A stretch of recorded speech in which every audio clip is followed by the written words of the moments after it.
Alors bonjour tout le monde. Donc aujourd'hui, on va faire la continuité du TD sur les HTA, puis on va entamer le TD sur les carences, sur les anémies carentielles. Donc on s'est arrêté la dernière fois sur les cas cliniques. Donc on a fait toute la partie un peu rappel et conseil diététique. On va entamer les cas cliniques, donc ça sera 2 cas cliniques. Et pour le thé des anémies carentielles, il n'y aura pas de cas cliniques, il y aura que la partie définition et tout par rapport à l'anémie et les conseils diététiques à faire. Mais on n'aura pas de cas cliniques. Donc, avant de commencer les cas cliniques pour la HTA, je vais peut-être revenir à la diapo en arrière, juste pour rappeler un peu les mesures hygiéno-diététiques qu'on doit prendre. Bon, donc le traitement médicamenteux, on avait dit que c'était soit des diurétiques, soit des bêta-bloquants, soit des inhibiteurs calciques, soit des inhibiteurs de l'enzyme de conversion entre l'angiotensine 1 et 2. Donc, chacun de ces médicaments agit selon un mode d'action dont l'effet final est de réduire ou de réguler la pression artérielle. À côté de ça, on va prendre des mesures hygiéno-diététiques. Bien sûr, pour l'hypertension, comme pour l'insulinorésistance et autres, on commence d'abord par les mesures hygiéno-diététiques avant d'entamer la médication. C'est-à-dire, lorsque chez le patient, les mesures hygiéno-diététiques font leur effet, on n'est pas obligé d'aller vers des médicaments. Donc, pour les mesures hygiéno-diététiques, on a des aliments à limiter, principalement le sel, donc l'apport en sodium. On limite le sel en général à 6 grammes par jour. Mais dans les cas de très forte hypertension artérielle ou difficile à réguler, on va aller vers un régime limité à 2 grammes de sel par jour. Actuellement, on ne va plus vers un régime sans sel strict parce que quand même le corps il a besoin d'un minimum de sodium et en plus le sel de table est iodé et donc il apporte un peu d'iode à la personne. Donc on va éviter au maximum d'aller jusqu'au zéro sel et sans sel strict. Donc soit 2 grammes quand c'est poussé ou en général 5-6 grammes par jour lorsque l'hypertension artérielle est bien régulée. On a une réduction pondérale lorsque la personne est en surpoids, la réduction des graisses saturées d'origine animale, la consommation de sucre, essentiellement le fructose. On a expliqué que le fructose avait un lien avec l'hypertension artérielle. Et aussi, on a des aliments à privilégier. Donc, par exemple, l'apport en fruits et légumes contenant du potassium pour réguler. Les hypertendus ont besoin d'un apport en potassium. Parfois, j'avais dit une consommation de café, mais pas de caféine pure. Je remets en bref l'expérience qui a été faite sur des consommateurs de café et qu'ils ont trouvé que les grands consommateurs de café avaient moins de chances d'avoir une hypertension artérielle que les gens qui ne consommaient qu'un seul café par jour ou où donc on a déduit que c'était pas la caféine du café qui fait son effet, bien que la caféine c'est le contraire, elle fait des vasoconstrictions, donc elle augmente la pression artérielle, mais plutôt les autres composés du café. Donc tout ce qui contient de la caféine est à limiter, pas boisson énergisante, comprimés de caféine, etc. Mais le café en tant que tel, surtout lorsqu'il est léger, il est bon à consommer par les hypertendus.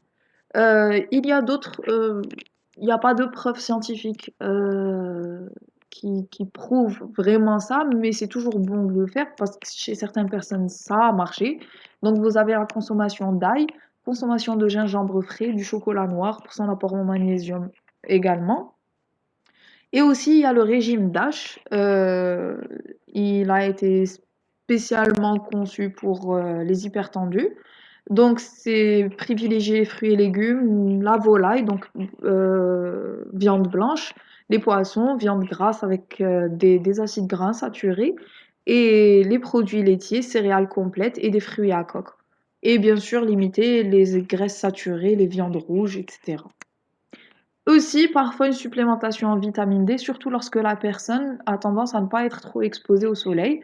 Par exemple, les gens qui ont une peau très noire, aussi l'exposition au soleil n'est pas suffisante pour la synthèse de la vitamine D parce que leur peau est trop noire. Et aussi pour les personnes qui restent à la maison, les gens qui sont alités, handicapés, qui sortent pas beaucoup, ou aussi si on est en présence par exemple d'une femme voilée qui ne sort en plus pas beaucoup, donc elle est moins exposée au soleil. Donc on considère une éventuelle supplémentation en vitamine D chez ces personnes-là. Et bien sûr, je reviens aux produits laitiers pour dire que il y a pas un consensus là-dessus. In vitro, on a trouvé que les lactopeptides inhibent l'enzyme de conversion, c'est-à-dire normalement, in vitro, c'est censé donner un effet vasodilatateur, c'est-à-dire pas vasodilatateur, inhiber la vasoconstriction et inhiber donc l'effet de l'angiotensine 2. Mais in vivo, les résultats sont non significatifs, donc c'est bien de l'essayer. Après, ça peut donner ou pas des effets chez les personnes, chez les hypertendus. Bon, ça globalement, j'ai récapitulé pour qu'on puisse suivre les cas cliniques petit à petit. Donc, s'il n'y a pas d'ambiguïté, il n'y a pas de question jusque-là, je vais passer au cas clinique. Euh, voilà. Donc, pas de question, je passe. Donc, on a deux cas cliniques. Vous avez le premier cas, c'est... Pardon.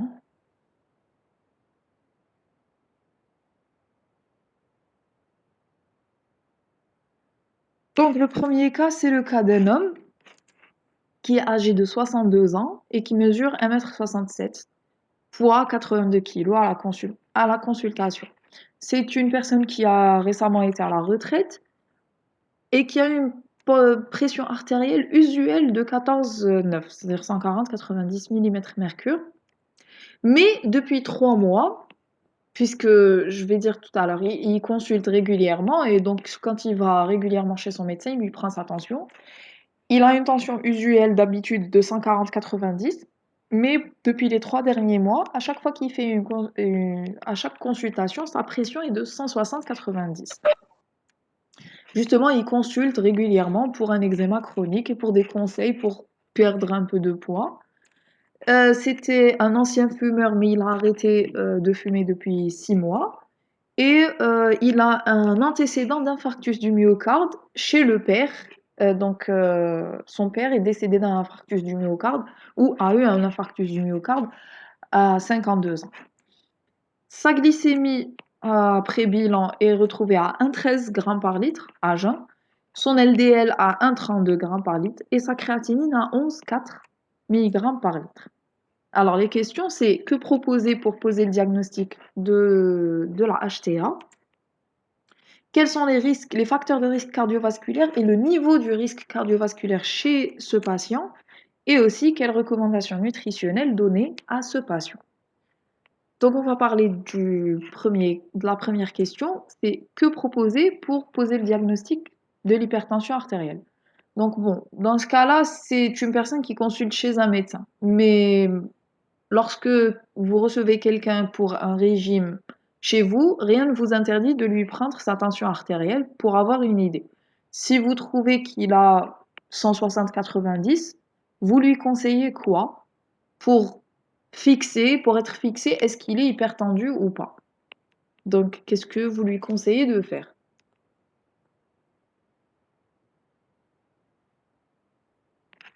J'attends une réponse.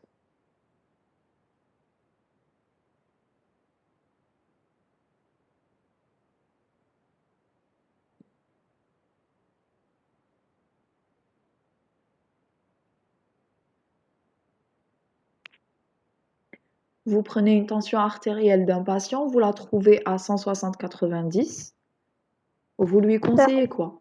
Oui? De suivre un régime hygiéno-diététique. En fait, avant de donner un régime, il faut s'assurer qu'il est hypertendu pour agir en conséquence. Étant donné que nous ne sommes pas des médecins, on va l'orienter pour faire quelque chose pour être fixé. Est-ce qu'il est vraiment hypertendu ou peut-être pas? Vous êtes en train de répondre à la troisième question en disant qu'il doit suivre un régime ou la créatinine, on l'a faite, elle est à 11,4 mg. En fait, ce qu'on doit faire, c'est proposer une automesure, c'est-à-dire qu'il se mesure lui-même sa pression artérielle à la maison ou tous les jours dans une pharmacie et tout. Ou aussi l'orienter vers un cardiologue pour, voilà, un ECG, un bilan à faire, ou aussi carrément l'orienter vers un médecin spécialiste, un cardiologue, pour vraiment interpréter sa hausse de pression et lui faire les examens complémentaires pour vraiment poser un réel diagnostic d'hypertension artérielle. À partir de là, bon, vous avez des indices qui vont vous montrer que, bon, certes, vous n'êtes pas un médecin, mais vous déduisez qu'il est hypertendu et qu'il a des facteurs de risque cardiovasculaires. Quels sont les facteurs de risque cardiovasculaires chez cette personne? Donc, Naya, je vous remets la diapo sur les facteurs de risque et vous me déduisez quels sont les facteurs de risque chez ce patient.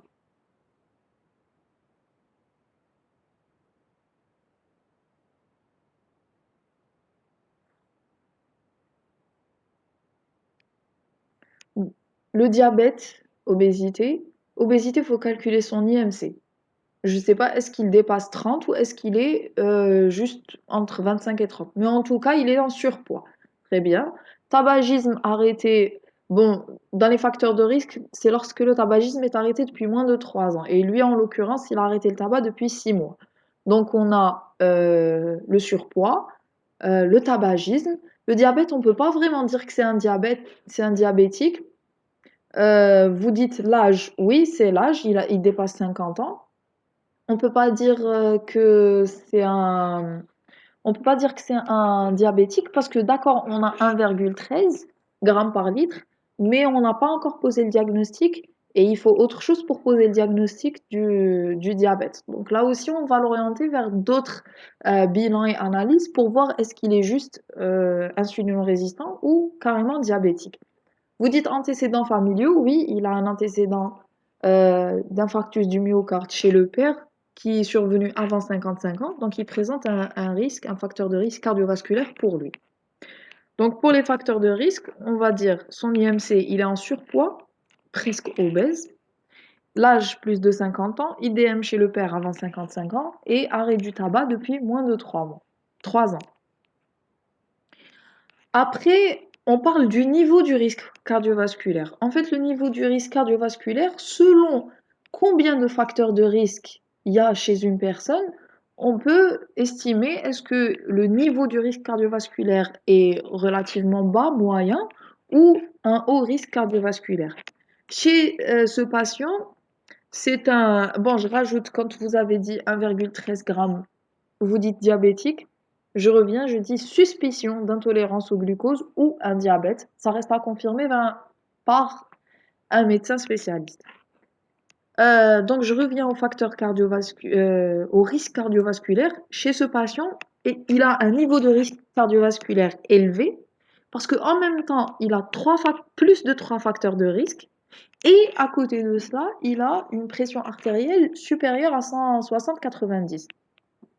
Donc, quand on a une hypertension artérielle supérieure à 140-90, plus au-delà de 3 facteurs de risque cardiovasculaire, on dit que ce patient présente un niveau cardiovasculaire élevé. Niveau cardiovasculaire, du risque cardiovasculaire élevé, ça veut dire qu'il a un haut risque de développer des complications cardiovasculaires par la suite, en plus de son hypertension artérielle. Maintenant, on arrive aux recommandations. Qu'est-ce qu'on recommande? Recommandations nutritionnelles chez cette personne. Vous avez dit tout à l'heure, diminution de l'apport en sel, diminution du poids également. Qu'est-ce qu'on peut proposer d'autre? On va dire nutritionnel et hygiéno-diététique pour englober même hydratation, café, thé. Bon, je viens de dire que le café est potentiellement bénéfique pour les hypertendus. Activité physique régulière, Surtout que la personne est à la retraite, donc peut-être qu'elle est de plus en plus sédentaire s'il reste à la maison. Donc voilà. On va dire limitation de la consommation de sodium. Alors, quand on dit consommation de sodium, on dit produits salés, donc tout ce qui est déjà à la base qui se présente comme étant salé, le produit industriel, et l'ajout de sel. Donc voilà, limiter l'apport en sel de table lui-même. Il y a des aliments industrialisés avec du sodium, comme il y a des aliments qui sont avec du sucre caché, entre guillemets, donc même des aliments salés qui contiennent du sucre, il y a aussi des aliments qui ne sont pas au goût salé, mais qui contiennent du sodium. Ça, c'est des aliments à éviter. En général, c'est des conservateurs ou des exhausteurs de goût. C'est-à-dire, c'est des additifs alimentaires qu'on rajoute pour augmenter l'effet gustatif, la palatabilité des aliments. Ou, donc, on va rajouter par exemple le glutamate de sodium. Ça contient du sodium. Ça rend pas forcément l'aliment salé. D'ailleurs, on le rajoute. Bon, le glutamate de sodium, il est rajouté surtout dans les chips. Mais c'est pas ça qui donne aux chips leur goût salé. C'est l'ajout de sel, le NaCl. Mais on peut le rajouter, on peut le retrouver dans d'autres produits qui sont parfois sucrés. Et ces additifs-là qui sont composés de sodium, donc on va dire que c'est des sources de sodium cachées. Et donc là aussi, il faut les éviter pour justement éviter un apport excessif en sodium chez les personnes hypertendues. Donc l'apport en sodium était en sel à 3 grammes par jour. Et si acheté à très élevé, on va aller à un maximum de grammes par jour. C'est-à-dire si, en dépit des recommandations, etc., et que la personne, même avec 3 grammes par jour, n'arrive pas à réguler sa pression artérielle, on va envisager la diminution encore de l'apport en sel jusqu'à moins de 2 grammes par jour. Réduction pondérale jusqu'à au moins un IMC de 25, c'est-à-dire qu'il arrive au moins vers même si c'est le maximum de la tranche du poids normal, de l'IMC normal, mais une diminution donc on va dire 4 points dans l'IMC, parce qu'il y a un IMC 29. Limitation de la consommation d'alcool si existant, parce qu'on a dit que l'alcool favorisait la survenue et le maintien de l'hypertension artérielle. Et aussi une consommation de fruits et légumes riches en potassium, donc une augmentation de ces apports-là. Et aussi, on conseille à ce patient de limiter les glucides à index glycémique élevé et l'orienter vers un médecin et vers des analyses HGPO pour dépister une éventuelle intolérance au glucose, voire un diabète, on ne le sait pas encore. Et entre-temps, limiter la consommation de glucides à index glycémique élevé. Donc ça, c'est pour le cas numéro 1. On passe au cas numéro 2. Donc, le cas numéro 2, c'est une femme qui est âgée de 42 ans, qui fait 1,58 m et qui pèse 60 kg. Elle a un rapport taille-hanche de 0,8. C'est une non-fumeuse et qui a une pression artérielle à la consultation 160-10. Pas 10, 100. C'est-à-dire 16-10, 160, 100 mm/Hg. Son père a eu un infarctus du myocarde à l'âge de 45 ans et sa mère est hypertendue. Le bilan donne une glycémie à 1,01 g par litre, des triglycérides à 1,5 g par litre, HDL 0,35, cholestérol total 2,8 g par litre et LDL calculé à partir de l'HDL et du cholestérol total à 2,15 g par litre. Donc chez cette personne-là, on vous demande premièrement quels sont les facteurs de risque cardiovasculaire pour cette patiente. Ensuite, on vous dit que l'enquête alimentaire chez cette personne révèle une consommation d'à peu près 2500 calories par jour, réparties en glucides, lipides, protéines, en pourcentage, donc 40% de glucides, 40% de lipides et 20% de protéines. Elle ne consomme pas d'alcool et son apport en fibres est inférieur à 5 grammes par jour. Que penser de ces résultats? Troisièmement, que faut-il conseiller à cette patiente comme mesure hygiéno-diététique? Donc, premièrement, on va parler des facteurs de risque cardiovasculaires. Donc, je vous remets encore la diapo sur les facteurs de risque et je vous demande, donc voilà, les antécédents familiaux chez les deux parents. L'âge, elle a moins de 50 ans, donc c'est pas un facteur de risque, son âge. Calculer son IMC, est-ce qu'elle est en surpoids ou pas?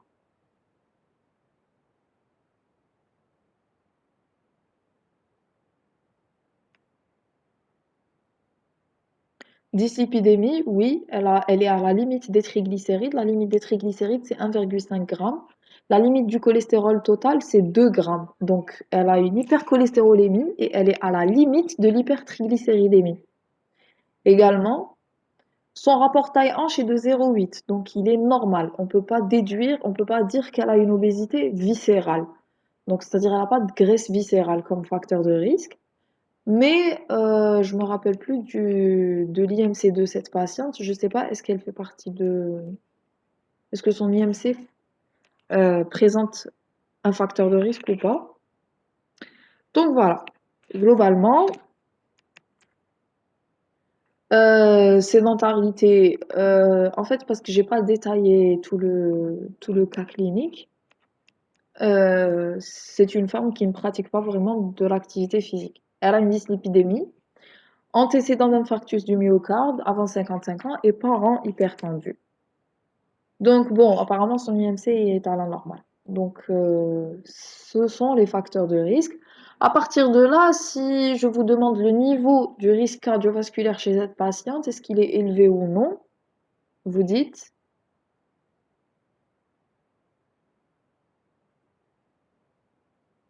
élevé. Élevé car elle présente plus de 140, 90 à la consultation en pression artérielle et elle présente plus de 3 facteurs de risque cardiovasculaire. Maintenant, par rapport à son alimentation, on vous a dit l'enquête alimentaire, donc 2500 calories par jour, et glucides, lipides, protéines, 40, 40, 20. Pas d'alcool, fibres inférieures à 5 grammes par jour. Que penser de ces résultats? Donc, on va décortiquer. Vous pensez quoi déjà de son apport de 2500 calories par jour? Ou du moins, si vous pensez rien, qu'est-ce qu'il y a lieu de faire ou de calculer pour estimer est-ce qu'elle a un bon apport, est-ce qu'il est bien, pas bien, inférieur, supérieur à ses besoins ou pas? Le ratio GLP, oui, il est déséquilibré, oui, mais par rapport à l'apport calorique global, est-ce qu'il est supérieur ou inférieur à ses besoins? Ou est-ce qu'elle consomme ce dont elle a besoin? On calcule la DEJ ou la DET, voilà, dépense énergétique totale. Donc bon, je vais vous épargner les détails, les calculs. Le calcul de la DEJ, donc on va calculer sa DER. Bon, donc en fonction du sexe, de l'âge, de la taille et du poids, on a une DER de 1271,36 calories par jour. Multiplions ça par le NAP, niveau d'activité physique. Bon, là, on n'a pas l'occasion d'avoir les détails pour calculer le niveau d'activité physique selon le tableau détaillé que je vous ai donné en première séance. Mais donc là, on va utiliser un NAP moyen. Donc on va utiliser 1,5 pour une personne sédentaire. Et ça nous donne 1907 calories par jour. Donc vu qu'il y a des fluctuations, donc c'est pas une science exacte, on va dire entre 1900 et 2000 calories par jour. Ce sont ses besoins à cette personne. Étant donné qu'elle consomme 500 calories par jour, c'est une consommation excessive, donc de 500 calories. Donc oui, elle a un apport calorique élevé, associé à un déséquilibre en GLP. Très bien, donc on va diminuer l'apport calorique chez cette personne.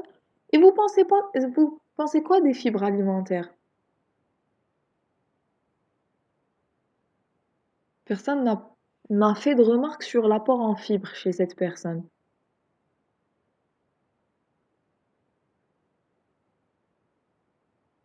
il est diminué. Est-ce que vous connaissez quel est le Est-ce que vous connaissez quel est l'apport en fibres idéal chez un adulte? Combien il faut consommer? 50, c'est un peu trop, c'est 30 grammes. En moyenne, 30 grammes de fibres par jour, c'est bien.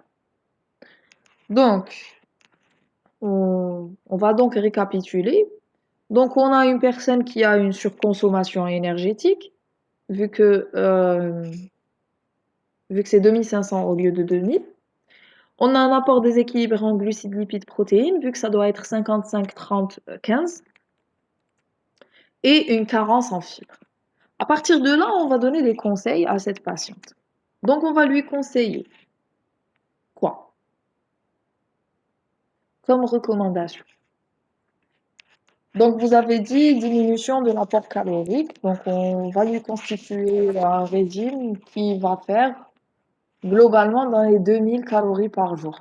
Déjà pour commencer. Et puis, s'il y a lieu de diminuer un peu le poids, on va bien sûr diminuer graduellement pour faire un effet euh, du régime. Donc, vous êtes en train de dire par message, surtout par rapport aux fibres. Donc, l'apport en fibres, céréales, légumes verts, fruits et légumes entiers, pas de purée, c'est-à-dire le moins de purée, de jus, pour justement avoir un apport en fibres. Également,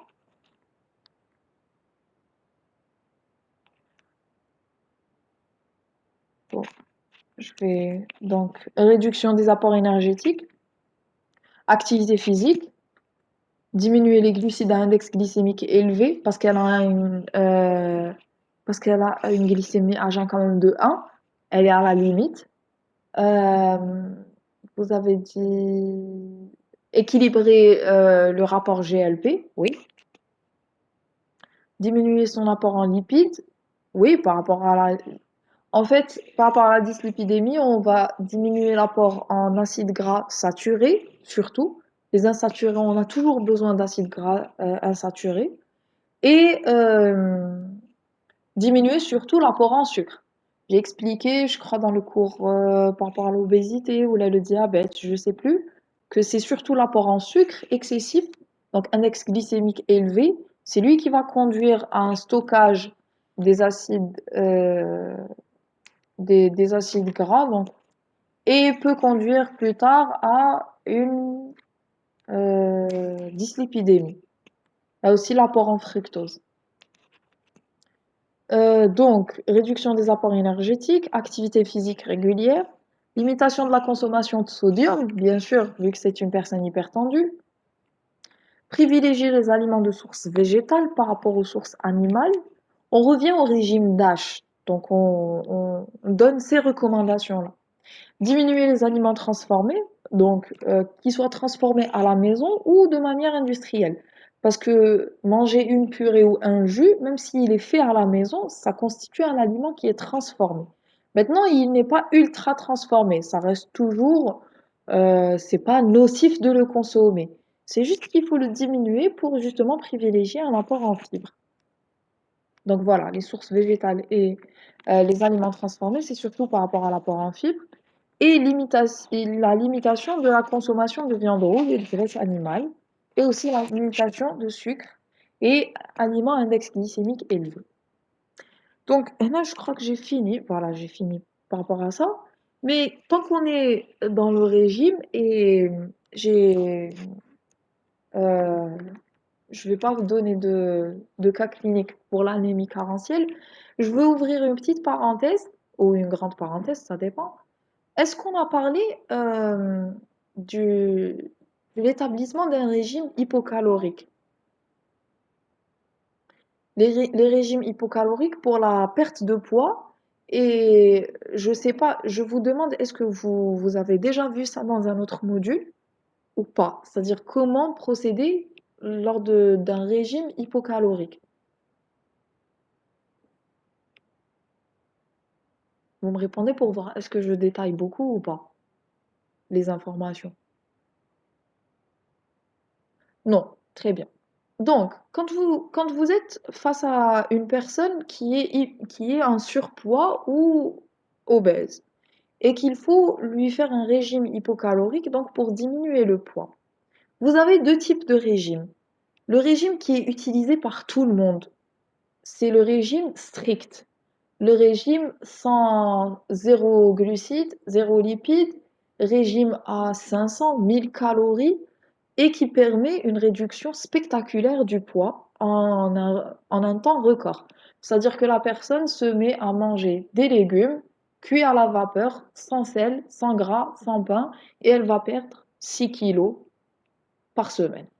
Très contente, elle perd tout le poids qu'elle veut, elle monte sur la balance, elle a une perte rapide, mais c'est le plus néfaste des régimes. En fait, ce qu'il faut faire, ce qui se passe, c'est que au-delà d'un certain, je parle pas des obèses morbides, hein. Les obèses morbides, c'est un autre cas de figure. Mais quand on est face à une personne qui a juste une légère, il a 10, 15, 20 kilos à perdre. C'est pas de l'obésité morbide, c'est du surpoids ou de l'obésité. Ces personnes-là, quand on perd plus de 2 kilos par semaine, la personne commence à perdre sa masse musculaire, dans un premier temps. Donc, on va non seulement perdre la masse grasse, mais on va perdre la masse musculaire à côté. Et la masse musculaire, elle est facile à perdre et elle est difficile à gagner. C'est pour ça que aussi les gens qui font des régimes stricts, on leur demande aussi de faire du sport pour ne pas perdre la masse musculaire.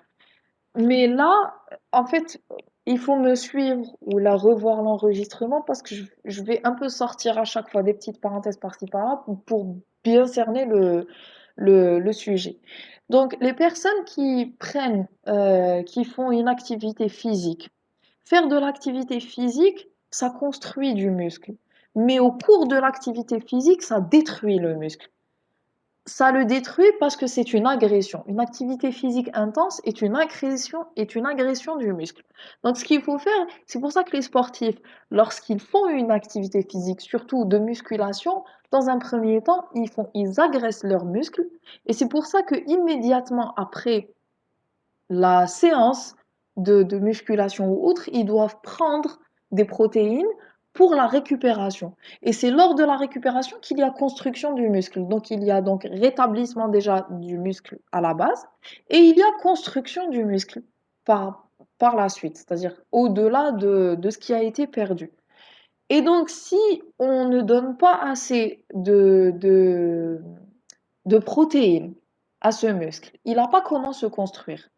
Donc, ces personnes-là qui vont prendre uniquement des légumes verts, par exemple, sans glucides, sans lipides, on va avoir donc une dégradation du muscle. Déjà, si elles font de l'activité physique.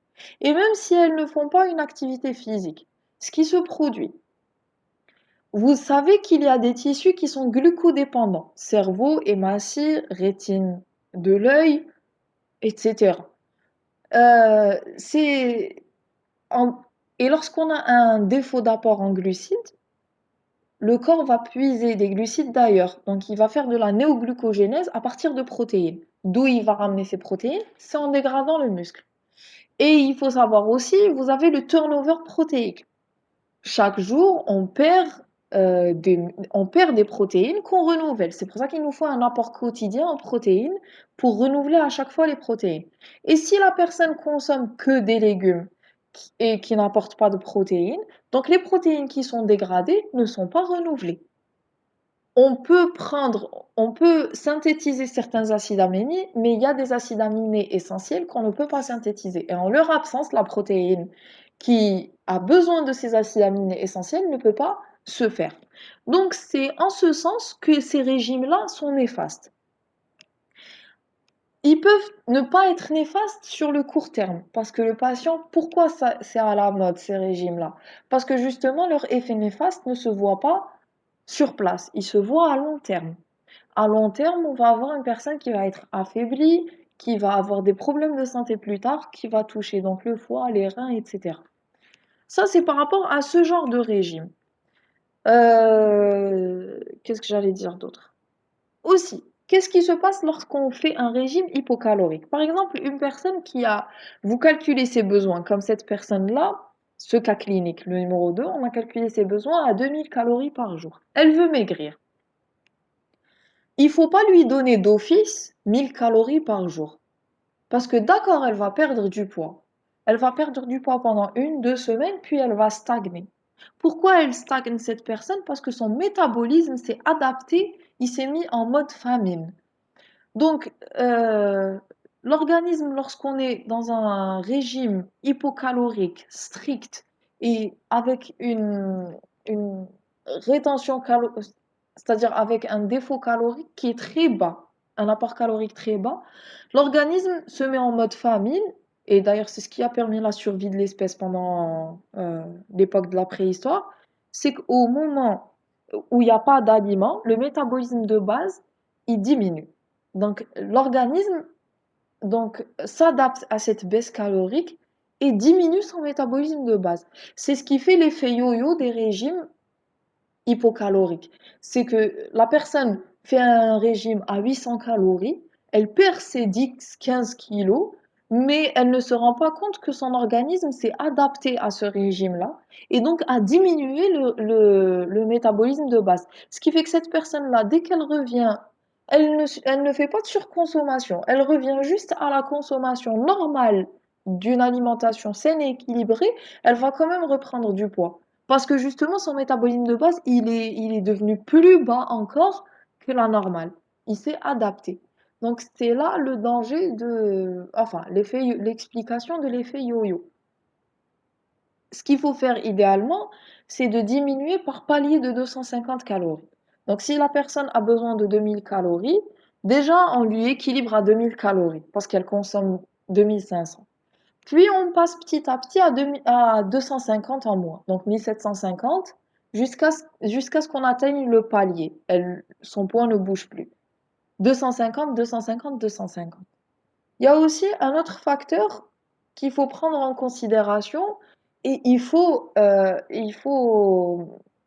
comment dire, il faut sensibiliser les gens qui veulent perdre du poids pour ce facteur. Parce que les gens qui veulent perdre du poids, en général, ils veulent perdre un nombre de kilos. Alors que c'est une fausse, c'est pas ça qu'il faut avoir comme objectif. Il faut avoir comme objectif une taille et non un poids. Pourquoi? Parce que le poids dépend des personnes. Il y a des personnes qui ont, par exemple, une masse osseuse élevée. Il y a des personnes qui ont, au contraire, une masse osseuse qui n'est pas dense. Et aussi, il y a le pourcentage lipide par rapport aux muscles. Et chez ces personnes-là, viser un poids au lieu d'une taille peut les entraîner vers un cercle vicieux où ils peuvent carrément euh, soit désespérer, soit ne pas respecter le régime, soit carrément tomber dans l'anorexie. Et aussi les sensibiliser à quelque chose, lorsque une personne commence un régime, donc on commence les deux, on commence l'hygiéno-diététique, donc on commence l'activité physique et on commence la baisse calorique. Donc la personne va baisser ses calories et va faire de l'activité physique, donc elle va dépenser de l'énergie et construire du muscle. La personne, donc, elle, dans un premier temps, ne va pas perdre du poids. Elle va peut-être même prendre 1 ou 2 kilos parce qu'elle fait du muscle, elle fabrique du muscle. Et chez cette personne-là, c'est le premier obstacle, c'est-à-dire c'est la première raison d'abandon du régime. La personne va faire un régime, va faire du sport et tout, elle va monter sur la balance 2, 3 semaines plus tard, un mois plus tard, elle va trouver 1 kilo de plus. Et donc, c'est face à cette incompréhension, j'ai fait un régime, j'ai fait du sport, j'ai pas perdu de poids, et elle va abandonner le régime parce qu'il sert à rien selon elle. Alors que non, il faut dire à ces personnes-là que l'objectif est en centimètres et non en poids. Et leur expliquer que justement le poids, même si vous augmentez en poids, vous voyez par exemple que vous rentrez dans certains pantalons, dans certaines tenues que vous ne pouviez pas porter, et aussi que vous avez perdu des centimètres au niveau de la taille, au niveau des hanches, au niveau des bras, au niveau des... Donc il faut contrôler non seulement le poids, mais aussi les mensurations. Voilà. J'ai ouvert une parenthèse pour ça, par rapport à ça. J'espère que je vous ai éclairci ça et que vous avez compris ça. Si vous avez d'autres questions, vous me dites. Je voudrais aussi parler du zéro sucre et zéro... J'ai parlé du zéro sucre par rapport au régime, par rapport au tissu glucodépendant. Je parle aussi du zéro gras. Il y a aussi des régimes qui préconisent 0% de graisse. Le corps a besoin d'acides gras. Il a besoin d'acides gras surtout insaturés parce qu'il ne peut pas les synthétiser.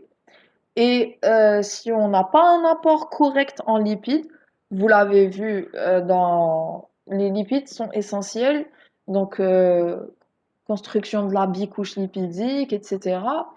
Et aussi pour les hormones, pour la synthèse d'hormones. Les personnes aussi, les anorexiques, ne prennent pas de graisse.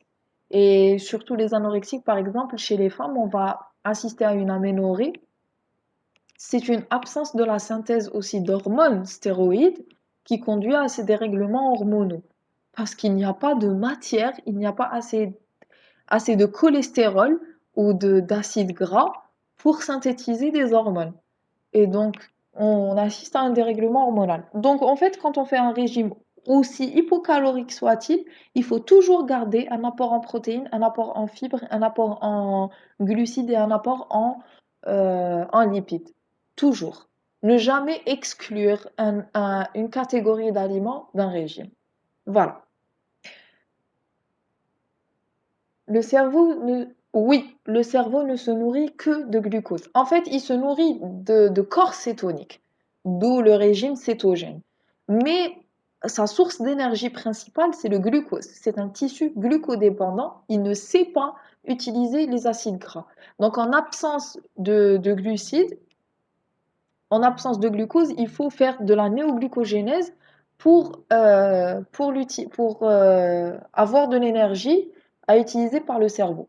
Par contre, le cerveau, ça c'est dans un premier temps. Après, lorsqu'on aborde les régimes cétogènes sont des régimes à 90% de gras. Bon, bien sûr, non saturés, c'est des graisses insaturées, etc. Et ça se base sur le fait que même les tissus glucodépendants vont se mettre à consommer des corps cétoniques comme source d'énergie. C'est un régime, donc tout le monde en parle, c'est à la mode en ce moment, tout le monde considère les bienfaits du régime cétogène, etc. Mais on n'a pas assez de recul pour décider est-ce que c'est un bon régime à prendre en considération ou pas. Vous trouvez le régime cétogène aussi chez le régime paléo, qui exclut toute source de céréales et qui dit que l'homme préhistorique vivait bien de viande et le régime chasseur-cueilleur, donc viande et fruits, euh, préférentiellement crus.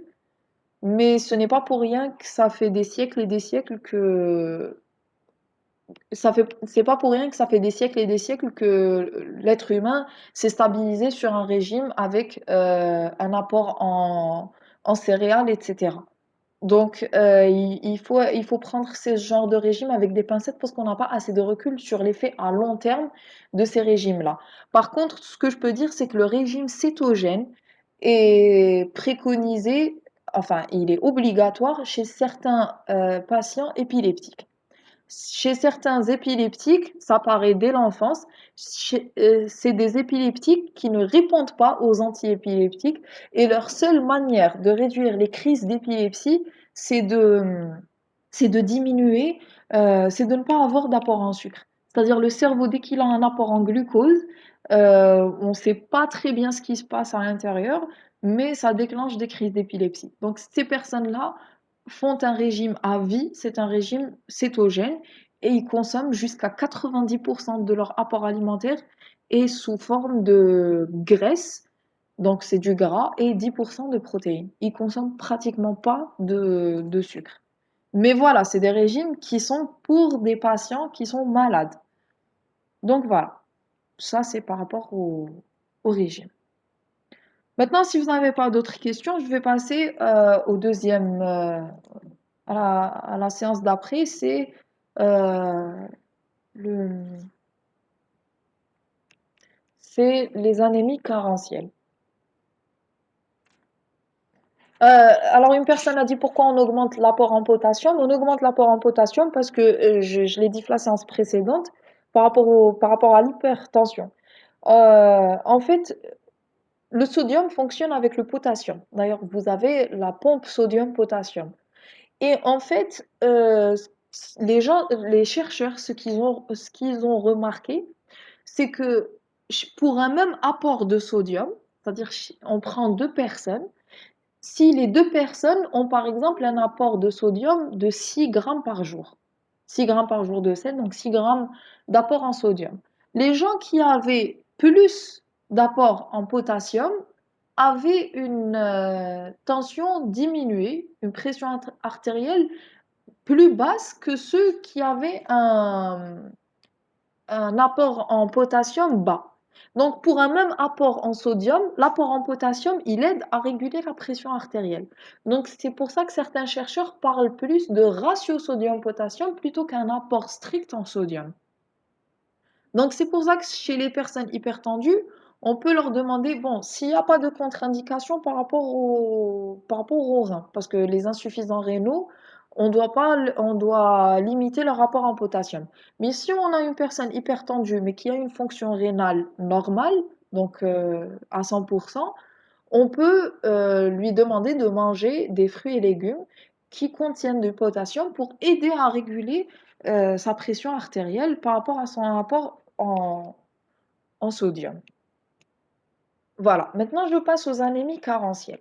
En fait, il y a plusieurs anémies. Donc, il y a des anémies par rapport à la déformation des globules rouges et tout. Nous, on va traiter ici les anémies carentielles, c'est-à-dire qui sont dues à une carence alimentaire. Pour la définition, vous avez en fait, ça vient de l'érythropoïèse. Donc, l'anémie carentielle, c'est un défaut dans l'érythropoïèse. Donc, l'érythropoïèse, donc la synthèse des globules rouges, qui ne se fait pas correctement. Il faut savoir que l'érythropoïèse a besoin d'un apport en fer, d'un apport en acide folique, donc vitamine B9, de la cyanocobalamine ou la cobalamine, qui est la vitamine B12, et un apport en protéines, bien sûr, pour synthétiser tout ce qui est hémoglobine et bien sûr les constituants de la cellule de l'hématie. Et si on a un défaut en un ou plusieurs de ces apports-là, donc soit en fer ou acide folique, B12 et protéines, on a une anémie carentielle qui se traduit par une baisse de l'hémoglobine. Donc on a une baisse de l'hémoglobine qui va conduire à une hypoxie tissulaire. Parce que vu que c'est l'hémoglobine qui va transporter l'oxygène vers les tissus, donc une baisse de l'hémoglobine conduit à une hypoxie tissulaire. Donc on a une absence d'oxygénation tissulaire chez une personne qui a une anémie. Donc, vous avez plusieurs types d'anémie. Vous avez l'anémie, donc elle est définie selon le volume des hématies et la teneur en hémoglobine. Le volume des hématies, c'est-à-dire c'est le VGM. Donc, vous avez soit des petites, dans certaines anémies, on va parler d'anémie microcytaire ou macrocytaire, c'est-à-dire que le volume des hématies va changer. Il va devenir petit ou grand et en parallèle la teneur en hémoglobine. Donc vous avez l'anémie microcytaire. En général, l'anémie microcytaire, c'est une carence en fer. Et on va avoir une ferritine basse, ferritinémie basse. Et donc cette anémie microcytaire, c'est que vu qu'on a une carence en fer, on va avoir une hémoglobine basse. Et donc même la taille des hématies, elle va être toute petite. Donc c'est pour ça qu'on dit microcytaire. Et bien sûr, bon, là, par rapport à la ferritine, si on a une ferritine basse, c'est une anémie microcytaire. Si on a une anémie, si on a une, non, pardon, non, je répète.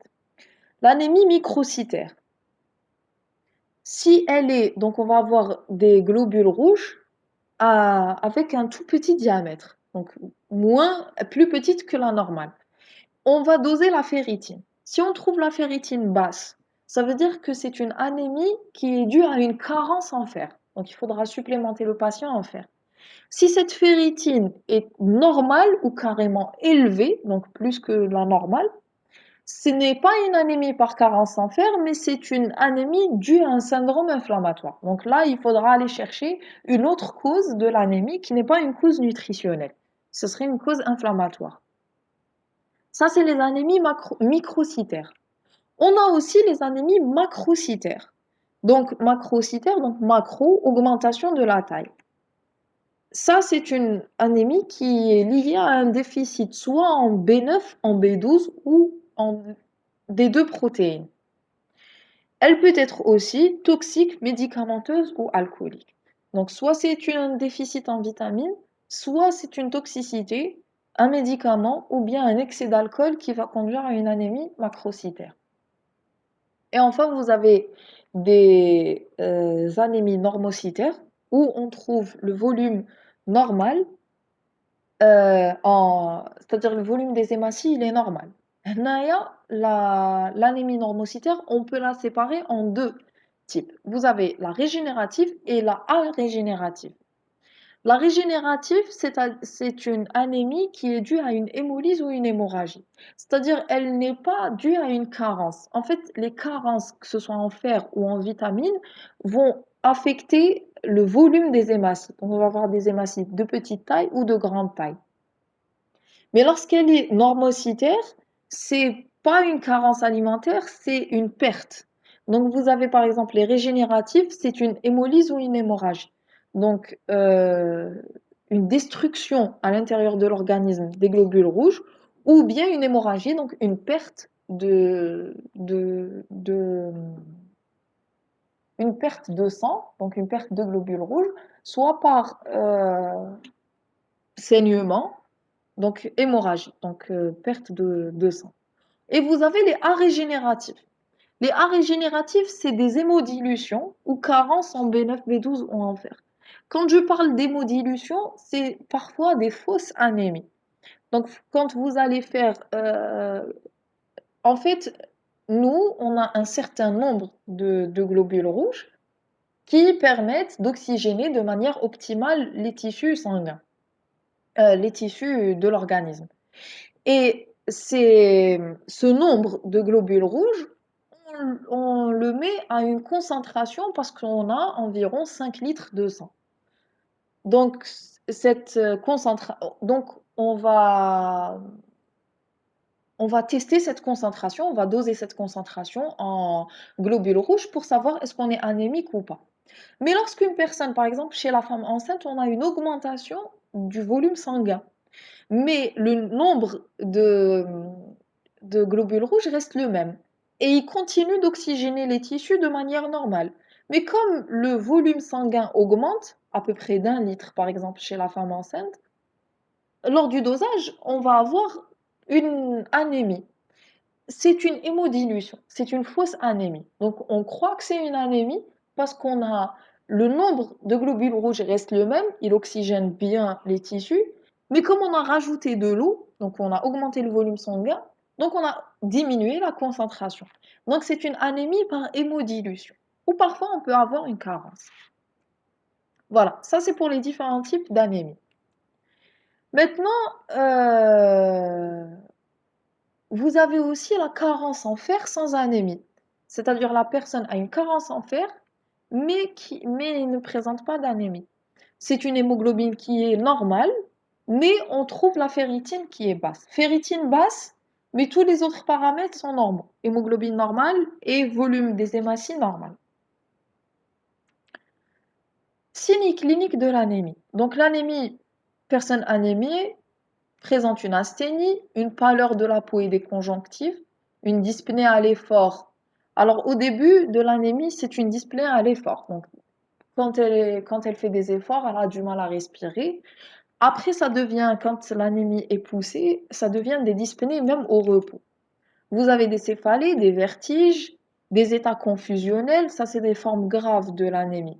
Des palpitations, une hypotension orthostatique, c'est-à-dire que lors d'un changement brusque de position, surtout de la position assise à debout ou allongée à assise ou debout, on a des vertiges. C'est une hypotension orthostatique. Vous avez des marbrures parfois.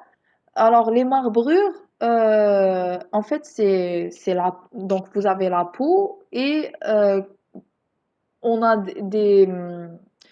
euh, des traits bleus qui ressemblent, c'est comme du marbre. C'est pour ça qu'on dit les marbrures.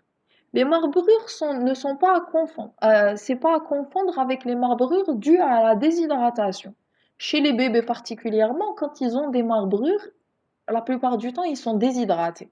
Après, chez l'adulte, les marbrures peuvent apparaître soit par rapport au froid, quand la personne a froid, elle a des marbrures parce que c'est c'est, c'est-à-dire la personne, elle devient un peu bleue. Et si, pour dire que les marbrures sont dues à l'anémie, il faut s'assurer que la personne n'est pas déshydratée et qu'elle n'a pas froid.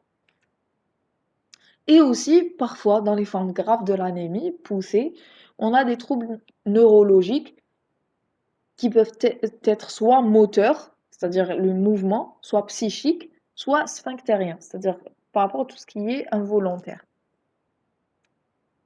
Maintenant, je vais aborder soit la carence en fer en elle-même, soit la carence en B9, B12.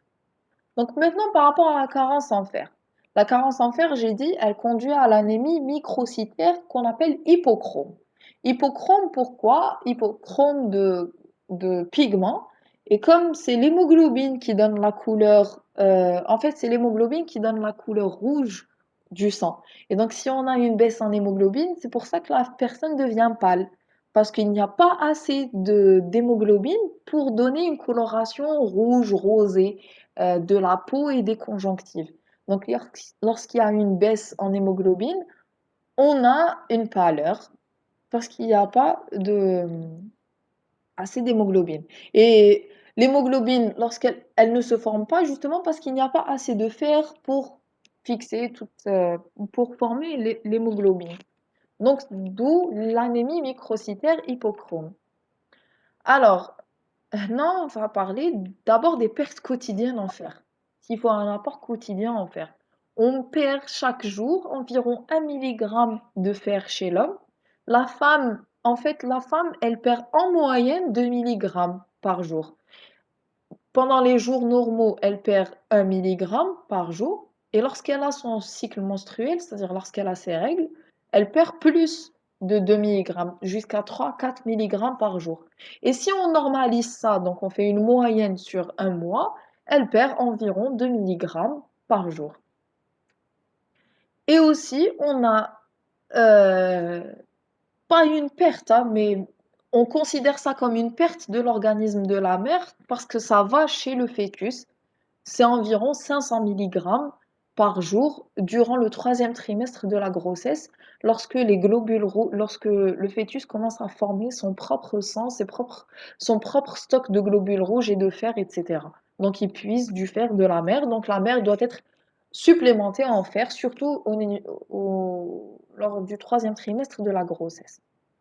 Donc à partir de ces pertes, on va déduire l'apport alimentaire en fer journalier chez les personnes. Donc, étant donné que, en fait, le fer absorbé n'est pas le fer ingéré n'est pas entièrement absorbé. Donc, par rapport à ce qui est absorbé, on absorbe environ 20, maximum 20% de ce qu'on mange en fer. Le reste, il va vers les excréments. Donc, on doit ingérer environ 10 milligrammes par jour pour arriver à compenser les pertes de 1 à 2 milligrammes par jour, que ce soit chez l'homme ou la femme. Et bien sûr, on supplémente 500 milligrammes au troisième trimestre de la grossesse chez la femme. Maintenant, le fer, vous savez qu'il y a une source héminique qui est Fe2+. Cette source, elle est absorbée à 20%. C'est une source animale et la plupart du fer héminique est présent sous forme d'hémoglobine. Quand vous mangez de la viande rouge, vous absorbez le fer sous forme d'hémoglobine. Et vous avez le fer non héminique, Fe3+, qui est absorbé, lui, à 5%. Donc il est moins absorbé. Et bien sûr, il nécessite d'être converti en Fe2+, avant d'être absorbé au niveau intestinal. Donc, il doit être réduit par la cytochrome B réductase au niveau de l'iléon. Je vais parler aussi des sources alimentaires en fer. Donc, les sources alimentaires, les meilleures sources sont les sources animales, puisqu'elles sont les mieux absorbées. Donc, vous avez le foie, la viande rouge, et la rate, bien sûr, cimetière des globules rouges. Et l'apport végétal, c'est les haricots, les lentilles, les épinards, etc. Il faut savoir aussi par rapport à l'apport en fer chez l'enfant et chez le nourrisson. Il faut savoir que 1 litre de lait maternel donne 1 mg de fer qui est absorbé à 50%. C'est-à-dire qu'un nourrisson, lorsqu'il prend 1 litre du lait maternel, les premiers mois, c'est environ 500 à 750 millilitres de lait par jour. Euh, mais aussi, les besoins sont diminués par rapport à l'adulte. Donc, il va absorber ce 1 mg à 50%. Et regardez, 1 litre de lait de vache ou de lait artificiel, donc préparation infantile, contient environ 0,5 à 1,4 mg de fer qui est absorbé entre 10 à 20%. Donc je dis préparation infantile parce que les préparations infantiles, donc le lait premier âge, etc., c'est un lait qui est enrichi en fer. Donc on sait que le lait de vache est pauvre en fer, donc on va le supplémenter en fer. Par contre, même s'il contient assez de fer, l'avantage du lait maternel, c'est que le fer qui est dans le lait maternel, il est mieux absorbé que le fer qui est issu du lait artificiel. Un des nombreux intérêts de l'allaitement maternel. Donc, je reviens aux facteurs influençant l'absorption du fer. Vous avez la vitamine C et les lactoglobulines humaines. En fait, la vitamine C, elle agit au niveau des intestins pour augmenter l'absorption du fer. C'est pour ça que quand on donne une supplémentation en fer, on donne avec elle une supplémentation en, euh, en, en vitamine C. Même aussi, on demande à la personne de prendre des jus d'orange, des agrumes, des jus de citron, etc. pour un apport en vitamine C qui va aider à l'absorption du fer. Et les lactoglobulines humaines, elles sont présentes dans le lait maternel. Une personne qui vient de me poser la question, est-ce que dans le 1 mg dans le lait maternel, oui, il y a absorption de 50%. C'est-à-dire, c'est le plus gros pourcentage d'absorption du fer. Parce que le fer héminique, lorsqu'il est apporté par la viande, il est absorbé à 20%. Le fer non héminique, il est absorbé à 5%.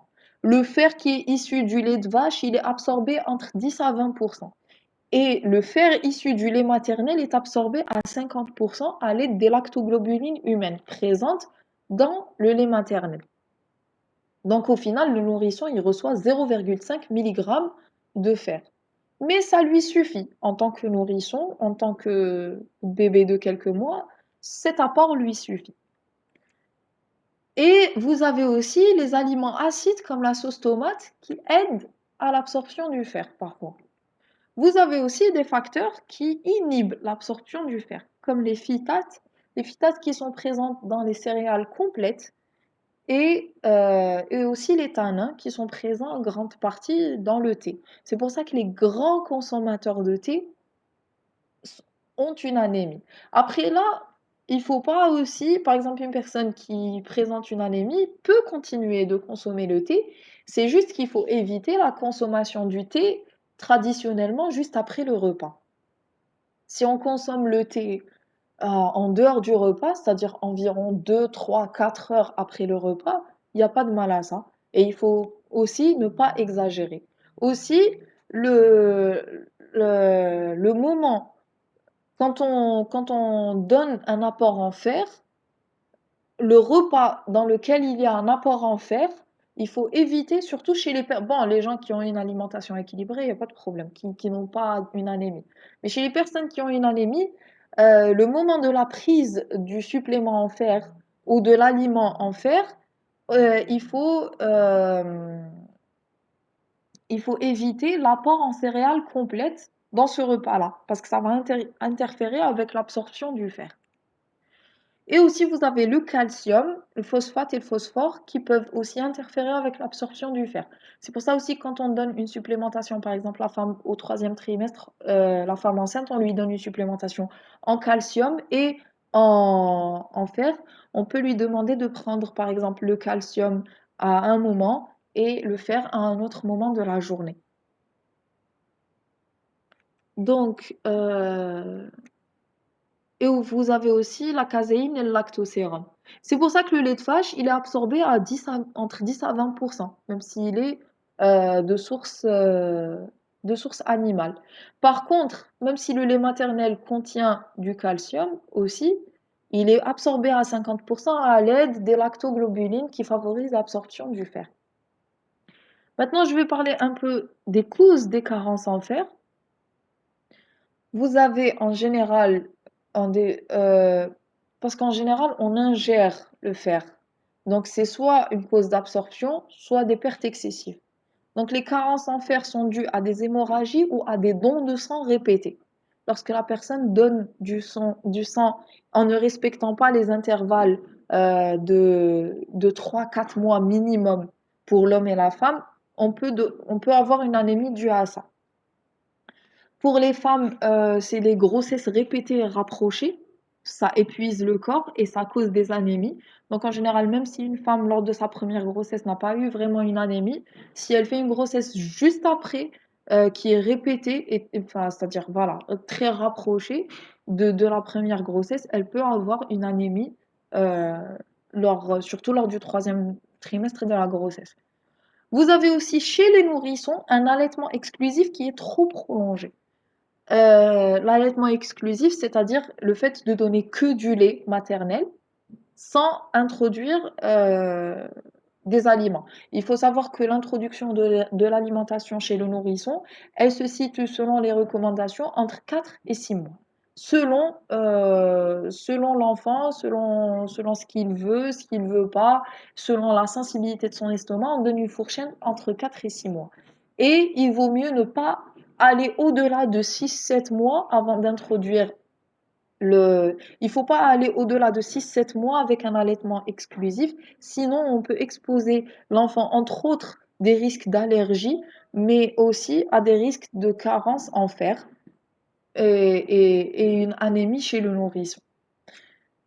Vous avez aussi parfois les gastrectomies, les gastrites prolongées, les inhibiteurs de la pompe à protons qui peuvent diminuer l'acidité gastrique et diminuer donc l'absorption du fer au niveau de l'estomac. Pourquoi? Parce que l'acidité gastrique permet la dissociation du fer de ses autres composants alimentaires, surtout le fer d'origine végétale, et l'absence de cette acidité va diminuer bien sûr l'absorption du fer.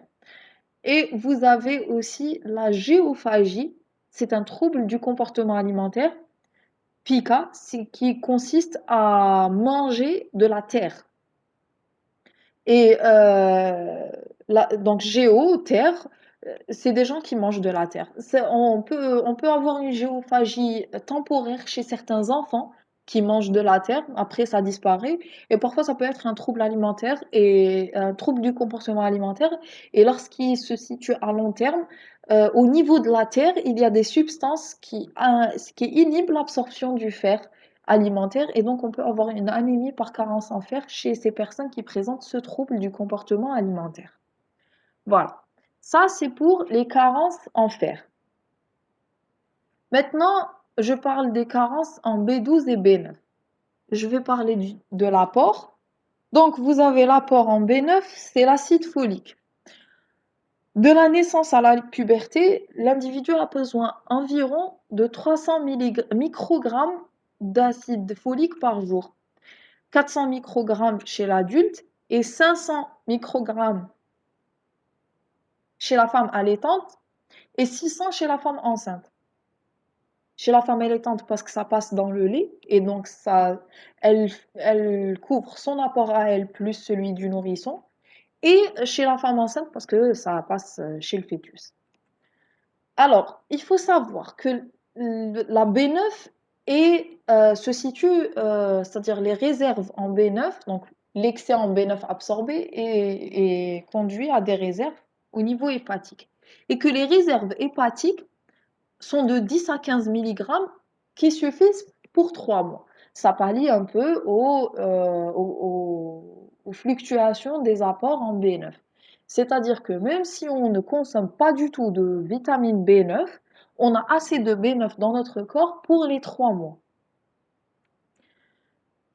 La B9, on la trouve surtout dans les légumes verts, les fruits frits et secs, les abats, vu qu'on a des réserves hépatiques, les laitages et dans les jaunes d'œufs. J'ouvre une parenthèse là aussi par rapport à l'importance de la vitamine B9 chez la femme enceinte durant le premier trimestre de la grossesse. Parce que la vitamine B9 est essentielle lors de l'embryogénèse, elle est essentielle lors de l'étape de la fermeture du tube neural. Et si à ce moment-là, au moment de la fermeture du tube neural, la vitamine B9 est en carence, le tube neural peut ne pas se fermer très bien et ça donne lieu à des malformations congénitales et à la spina bifida. C'est une malformation due à une malfermeture du tube neural et ça peut conduire à des paralysies chez l'enfant à naître. Le problème qui se situe avec la vitamine B9, c'est que en général, la fermeture du tube neural chez beaucoup de femmes, chez beaucoup de fœtus, donc, elle se fait avant même que la femme ne sache qu'elle est enceinte et qu'elle commence à prendre de la vitamine B9. Et donc, dans certains pays, on préconise que toute femme qui est en âge de procréer prenne des suppléments de vitamine B9, comme ça, même si elle tombe enceinte sans le vouloir et sans le savoir, au moment de la fermeture du tube neural, même si elle ne sait pas encore qu'elle est enceinte, elle a assez de vitamine B9 pour prévenir cette malformation congénitale. Et donc, même ici, il serait intéressant que toute femme qui se marie, qui donc peut potentiellement tomber enceinte, surtout si elle, surtout si la naissance n'est pas programmée, qu'elle fasse attention à son apport en B9 pour justement éviter ce type de malformation par carence alimentaire. Ça, c'est la parenthèse que j'ouvre par rapport à l'apport en B9. Maintenant, je passe à la B12. La B12, elle est appelée cobalamine ou cyanocobalamine. Cyano parce qu'elle fixe un atome de cyanure dans sa molécule. C'est pour ça que même lorsqu'on a un empoisonnement par des cyanures, on administre de la B12 en tant que cobalamine pour justement fixer l'excès de cyanure et pour l'éliminer lorsqu'on a une toxicité au cyanure. Bon, ça, c'est aussi une parenthèse par rapport à la B12. Donc, les besoins en B12 sont, quant à eux, vraiment très peu, hein, entre 2 à 5 microgrammes par jour. Par contre, la vitamine B12 est un apport exclusivement alimentaire.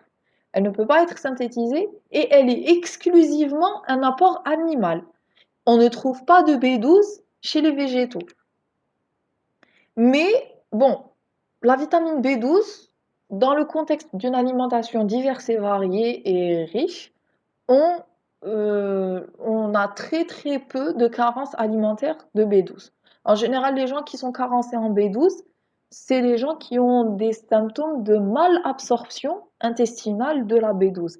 Sinon, on peut pratiquement jamais avoir de carence alimentaire en B12, sauf justement chez les personnes qui sont végétaliennes, donc qui ne consomment aucun apport en vitamines, aucun apport de source animale, donc ils n'ont aucun apport en B12. Alors, la vitamine B12, elle a besoin du facteur intrinsèque pour être absorbée. Et donc, en général, c'est les personnes qui ont un défaut dans ce facteur intrinsèque qui ont une anémie en B12, c'est-à-dire qui ont une carence en B12. Donc, la B12, elle est comme pour la B9, on a des réserves hépatiques en B12. Par contre, là, on a 3 à 4 mg de B12 qui sont suffisants pour 5 ans. 3 à 5 années, On a assez de B12 dans le foie pour tenir 3 à 5 ans en absence d'un apport alimentaire de B12. Je reviens là au végétalien, c'est-à-dire que le végétalien qui va consommer uniquement des aliments d'apport de source végétale et sans aucun apport animal, donc sans aucun apport de B12, peut ne pas souffrir de carence de B12 pendant 3 à 5 ans parce qu'il a assez de réserves dans son foie. Donc, bien sûr, on trouve dans le foie la B12, dans la viande, dans les laitages, les œufs et les poissons.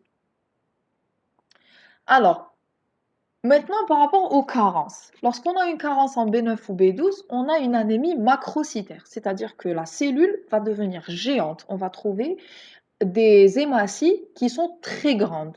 Pourquoi? Qu'est-ce qui se passe? C'est qu'en fait, la B9 et la B12 interviennent dans la synthèse de l'ADN.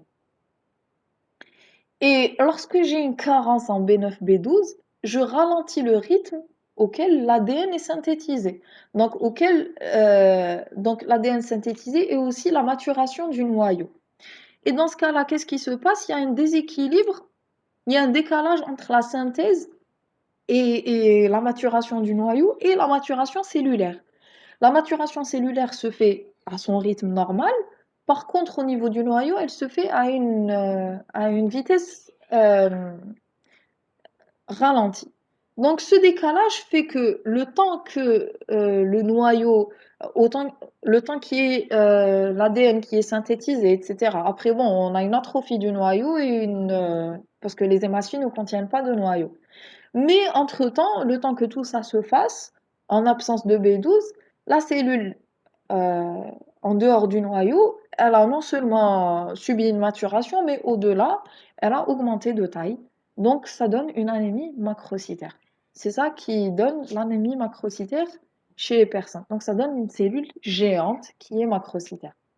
En général, donc, on n'a pratiquement pas on a très très très rarement des carences en acide folique et en B12. Donc une alimentation riche, variée, équilibrée suffit à donner tous les apports en B9, B12. Insister sur l'apport en vitamine B9 chez la femme, surtout en âge de procréer ou qui potentiellement peut procréer. La vitamine B12, lorsqu'elle est en carence, il faut voir surtout si c'est des personnes végétaliennes ou d'ailleurs les personnes végétaliennes doivent prendre des compléments en B12, ou dans certains pays, comme par exemple aux États-Unis, les céréales sont supplémentées en B12. C'est-à-dire, lorsque vous achetez des céréales, par exemple du petit déjeuner ou autre, vous trouvez de la B12 à l'intérieur, justement pour ces personnes-là qui sont végétaliennes et tout, pour pallier aux carences en B12. Sinon, les personnes qui sont en carence en B12, en général, c'est des gens qui ont un problème avec le facteur intrinsèque et à partir de là, il faut leur donner de la B12 par injection. Sinon, c'est l'anémie macrocytaire assurée. Voilà, donc c'est tout pour aujourd'hui. Si je vous demandais, est-ce que vous avez des questions concernant le TD d'aujourd'hui? Et entre-temps, je vous rappelle juste parce que je n'ai pas reçu, il y a un délai pour l'application du TD numéro 1, donc ce que je vous ai demandé de faire au TD1. Donc vous avez jusqu'au, pas jeudi prochain, mais jeudi d'après, pour m'envoyer votre travail par mail. Et j'ai dit que ce travail comptera comme note du TD, au cas où il faille prendre une note de TD, donc ça va vous servir de note de TD. Également, il nous restera une séance pour la semaine prochaine. On va faire quelques cas cliniques sur le diabète de type 2 et c'est tout. Donc ça sera la dernière séance la semaine prochaine. Là, alors, il y a une personne qui me demande de reprendre pour l'anémie macrocytaire. Donc, la carence B9, B12, la B9 et B12 a un effet sur la synthèse et la maturation, donc l'ADN et le noyau. Et donc, elle se fait sur un certain rythme. Normalement, le rythme de synthèse, de maturation de l'ADN, enfin, du noyau et de la cellule, c'est-à-dire cytoplasme, ils se font en même temps, c'est le même rythme. Mais lorsqu'on a une carence en B9, B12, cette, le noyau va subir une maturation ralentie par rapport à la maturation du cytoplasme. Et tant que le noyau n'est pas mature, le cytoplasme continue sa maturation. Et donc, c'est ce qui va donner que le temps que le noyau arrive en maturation, la cellule, elle devient géante. Et ça se produit dans toutes les cellules de l'organisme. Par contre, comme les cellules qui sont le plus, chez lesquelles ça se voit le plus, c'est les globules rouges parce que c'est elles qui se renouvellent régulièrement. Les autres, elles ne se renouvellent pas régulièrement. Donc, on ne va pas observer ça dans toutes les cellules. Et donc, c'est ce décalage qui va me donner une cellule géante qui va s'observer par un volume du globule rouge qui est augmenté plus que la normale. Voilà comment l'anémie par la carence B9-B12 donne une cellule géante, donc anémie macrocytaire. Voilà. Donc je vous dis c'est tout pour aujourd'hui. Il se pourrait que je change, vu qu'on a CP le lundi, on a CP lundi, donc il se pourrait que je ne puisse pas vous faire le cours lundi. Donc je devrais le décaler entre soit mardi, mercredi ou jeudi. Je verrai avec la déléguée pour la programmation de cette séance. Donc je ne pense pas qu'on va faire cours lundi à 8 heures. Vu qu'on a CP en présentiel à l'université, j'aurai pas le temps de vous faire cours et de me déplacer à l'université en même temps. Donc voilà, si vous n'avez pas de questions sur ce TD, bah, je vous libère, le TD est fini, je vous souhaite une bonne fin de journée et est-ce que TBCN Est-ce que le TD de pathologie nutritionnelle et endocrinienne est inclus dans l'EMD? En fait, je ne sais pas. Parce que en début, on s'était entendu à ce qu'il y ait une partie cours, une partie TD à l'EMD. Je n'ai pas discuté avec l'enseignante TD, donc je ne sais pas qu'est-ce qu'elle a décidé de faire pour la suite. Est-ce qu'elle vous a donné des exposés ou est-ce qu'elle a fait des TD comme pour les premières séances? Vous me dites, et en fonction de ça, je sais pas qu'est-ce que vous faites. Oui, madame, on a des exposés pour la note de TD. Voilà, donc si vous avez des exposés à faire pour la note de TD, je pense, à moins que elle insiste pour faire des questions pour l'examen, mais je pense que l'examen, ça sera uniquement pour les questions du cours. Voilà, normalement. Après, s'il y a une partie TD intégrée dans le cours, on va vous dire. On va pas vous laisser haka. Donc pour le moment, vous révisez plus le cours. Et je vais discuter معها. Si la note de l'exposé suffit à donner une note de TD, pas de souci. Sinon, bon, si elle insiste pour faire des questions pour l'examen, je peux pas lui dire non. Donc il y a ça. Bon, je vous dis encore, j'insiste, vous revoyez les cours et tout. Si vous avez des questions ou autres, je vais essayer de répondre au maximum de vos questions. Comme ça, vous serez prêt le jour de l'examen. Donc, normalement, c'est tout. Donc, il restera le dernier cours pour lundi. Bon, prévu lundi, mais je pense pas qu'on va le faire lundi. La semaine prochaine, ce sera le dernier cours. Après, on va faire une séance juste de révision pour le module de PNE et pour le TD régime thérapeutique, ça sera le dernier TD la semaine prochaine. Voilà. C'est tout. Donc, si vous n'avez plus de questions, je vous souhaite bon courage et je vous dis à bientôt.